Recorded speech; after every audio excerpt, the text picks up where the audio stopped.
അച്ഛാ. ആ എല്ലാരും പോയട്ടെ, പോയി ജോലി ചെയ്യേ.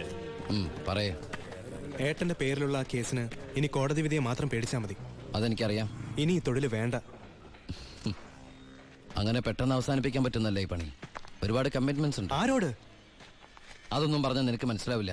ഞാൻ വഴിയെല്ലാം നിർത്തിക്കോളാം. പറ്റില്ല. എനിക്കിത്തിരി പ്രശ്നങ്ങളോട് ബാക്കിയുണ്ട്. എന്ത് പ്രശ്നം? എന്ത് പ്രശ്നം എനിക്കില്ലാത്ത? എന്നും എനിക്ക് പ്രശ്നങ്ങൾ തന്നെയല്ലേ. വളർന്നപ്പോ മുതൽ കുടുംബത്തിന്റെ ചുമതല, തീർത്താ തീരാത്ത കടങ്ങളുടെ ബാധ്യത, നിന്റെ പഠിപ്പ്, അനീതിയുടെ പഠിപ്പ്, ഇനി അവളുടെ കല്യാണം. ഒന്നും പറഞ്ഞിട്ട് കാര്യമില്ലെന്നറിയാം.